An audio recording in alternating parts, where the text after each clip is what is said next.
Voilà. Avance tes mains vers l'avant. Voilà, très bien. Encore. Allez, go. Allez, voilà, parfait. Voilà, bien. Ok. C'est pas une activité équestre, c'est plutôt une médiation équithérapie, c'est-à-dire que l'objectif c'est pas d'avoir des habiletés équestres, savoir trotter, savoir galoper, savoir tourner. Le but du jeu au départ c'est de travailler sur les émotions, les affects, les relations entre les membres du groupe, mais aussi avec le cheval bien entendu, et d'arriver progressivement à essayer d'être dans des interactions de qualité. Ça va permettre un autre équilibre psychomoteur qui va ressurgir sur l'ensemble de leurs interactions. C'est la liberté, c'est un centre de repos aussi, de mettre un petit peu de côté ses soucis quotidiens et d'avoir un espace de bien-être. Ça fait longtemps que tu fais du cheval ? Ça fait 1 an. Ça peut donner des idées pour plus tard si j'aurais peut-être envie de faire travailler dans un centre équestre, peut-être. Un jour, on ne sait pas. T'aimes bien les animaux en général ? Oui, chez moi j'ai un chien, j'ai 4 poissons rouges. Voilà. Mais t'as pas de cheval ? Non, ma maison n'est pas faite pour ça. Depuis toute petite, je faisais du poney et du cheval. Si jamais je veux devenir une vraie cavalière, au moins je peux donner des conseils à des enfants.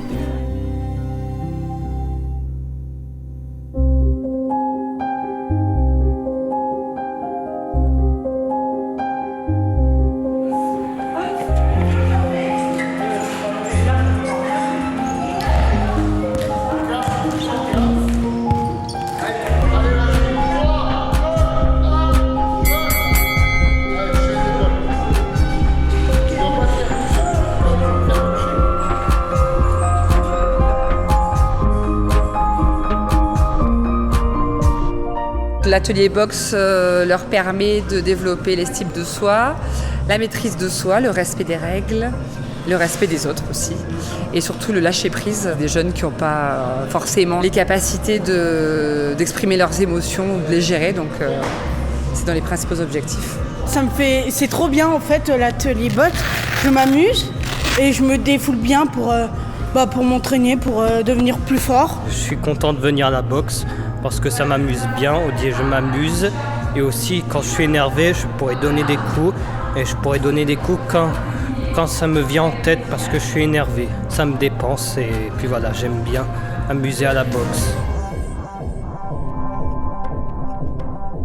Je suis le chef de service du CESAD Les Castors de Grasse. Ici, nous avons 37 enfants. En plus, nous avons ici la particularité d'avoir un petit internat de 7 places, ce qui nous monte à 44 le nombre d'enfants suivis, âgés entre 6 et 20 ans maintenant. Donc on fait aussi de l'accompagnement vers le socio-professionnel, l'insertion professionnelle, en lycée professionnel, en apprentissage, voire même déjà avec un pied dans le monde du travail.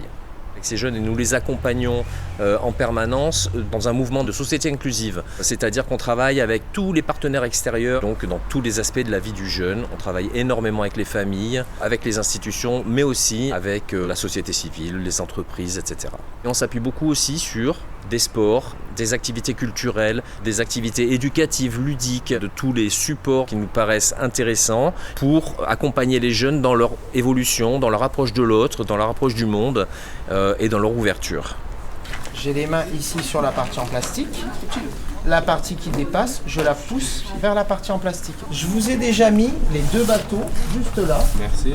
Sur les remorques. Alors, au revoir les gars, vous craignez rien.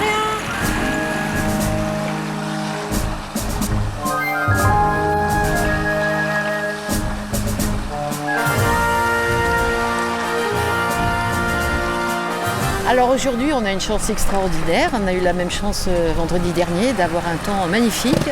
Ce qui permet à nos 6 jeunes qui fréquentent notre CESAD à Niceste, donc au Castor, de s'adonner à une activité inhabituelle chez eux, mais on ne peut plus enrichissante, valorisante. Ils sont liés les uns aux autres pour pouvoir avancer et chacun donc découvre un peu toutes les manœuvres liées à cette activité parce qu'on fait tourner en fonction de leur disponibilité sur l'année parce qu'on a des jeunes qui sont scolarisés et des fois c'est pas possible de les sortir de collège ou de l'école ou du lycée. Des jeunes qui sont entre la 6e, c'est CAP, collège, on a même un jeune là qui est en activité professionnelle. Pousse la barre à fond vers la grand voile. Passe-la devant. On navigue avec les copains, non? Les gars, vous essayez de venir vers nous? Allez, on repart! On a appris à diriger, et à faire monter sur l'eau. J'ai aimé faire la barre.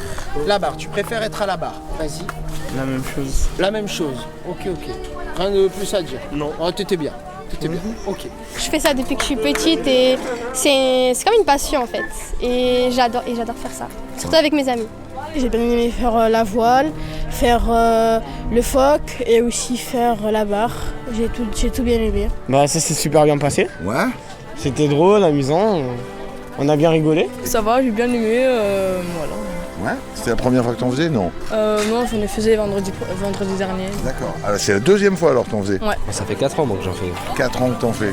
Donc t'es un spécialiste alors? Oui, un peu. Ouais. Un peu ou beaucoup? Un peu beaucoup.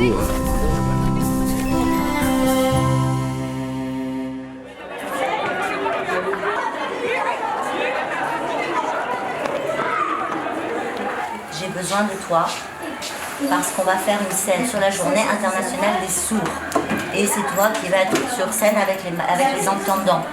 Vous le savez, hein, c'est un travail qui aura duré une grande partie de l'année, pour laquelle nous avons à la fois des élèves de 6e 3, donc la classe générale du collège, des élèves de 6e S9, donc la classe SECPA, et des élèves inclus dans les deux classes, donc des élèves malentendants, qui sont inclus à la fois dans la 6e 3 et dans la 6e S9. Today, Tuesday, 24 September 2024, it's Deaf and Hearing Impaired Day. Let's find out what's going on at Jean-Henri Fabre College.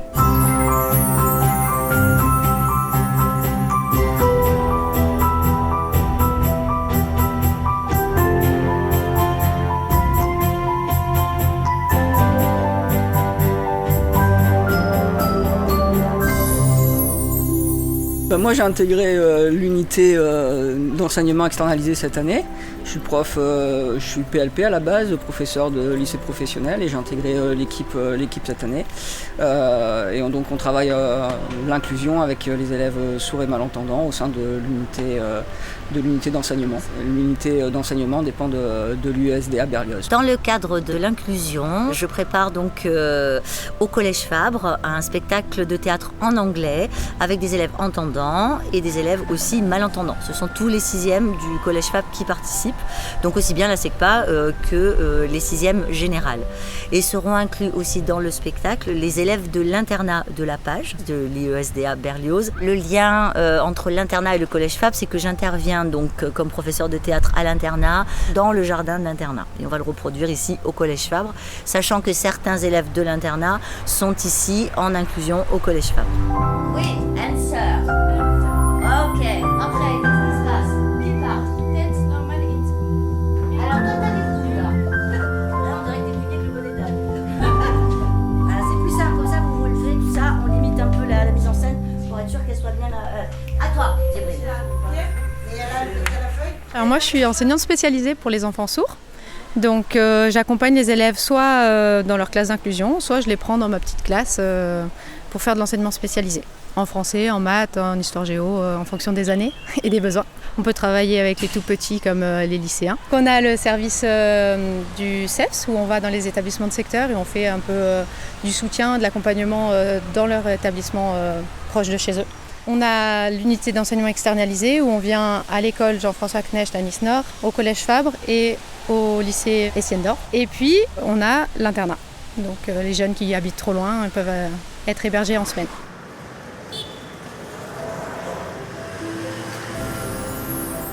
On est ici à l'internat de l'IESDA Berlioz, qui est une villa niçoise qui se trouve sur les hauteurs du port. C'est un service qui est géré par Myriam Ouladji et qui accueille 10 enfants de 6 à 20 ans. Donc très mélangés au niveau des surdités, au niveau des âges, au niveau de la raison pour laquelle ils sont ici.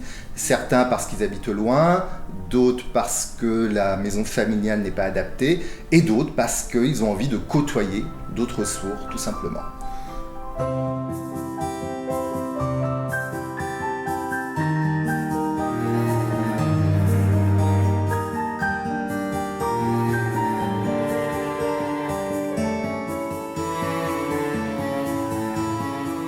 travail ici est sur le CAMS et c'est le travail du langage, c'est accompagner les enfants au niveau du langage oral parce que souvent ils ont des retards et après au niveau du langage écrit, les apprentissages scolaires. C'est beaucoup de séances individuelles, mais c'est aussi des groupes en partenariat avec le psychomotricien, les éducatrices, ça dépend. L'avantage du CESAD, c'est qu'on peut travailler aussi en groupe, avec plusieurs enfants et avec des collègues. Le groupe MIME, qu'on mène avec le psychomotricien, on travaille avec des cartes, donc au niveau de l'orthophonie, il faut déjà déchiffrer la consigne, il faut la comprendre, il y a le vocabulaire. Ensuite, il y a le nouveau moteur avec le mime. Et ensuite, après chaque mime, on reprend, on parle, on explique. Voilà. Donc il y a tout un travail de langage et du corps. C'est pour les faire parler et mettre leur corps en mouvement. Depuis maintenant 6-7 ans, j'ai monté un groupe d'ateliers au musée avec une intervenante du musée Picasso, avec ma collègue orthophoniste de Grasse. Ils vont dans le musée, elle leur montre certaines œuvres et ensuite on va à l'atelier faire un travail à la manière d'eux. Pour clôturer cette année, on a projet de faire un séjour dans le Luberon, les carrières de lumière et le sentier des ocres. Psychomotricien dans un CESAD, donc déjà on travaille avec des enfants et des adolescents qui ont entre 6 et 20 ans. Donc là en l'occurrence ce matin c'était des jeunes qui avaient entre 8 et 12 ans. Et mon travail avec ces jeunes, c'est de les aider à mieux comprendre comment fonctionne leur corps, donc au niveau moteur, au niveau somatique, et aussi comment fonctionne leur psychisme, comment ils arrivent à gérer leurs émotions, leurs envies et les interactions avec les autres, que ce soit d'autres jeunes ou avec l'adulte. Donc en CESAD, on a des prises en charge individuelles, donc pendant la période scolaire, et après on a aussi des prises en charge en groupe. Là, c'est un groupe que qu'on tient avec l'orthophoniste.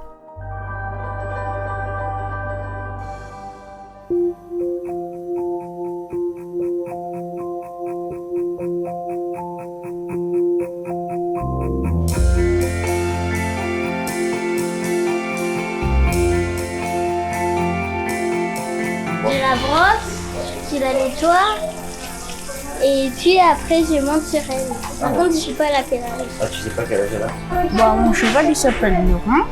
Déjà il court vite, il aime bien travailler et aussi il me laisse le nettoyer.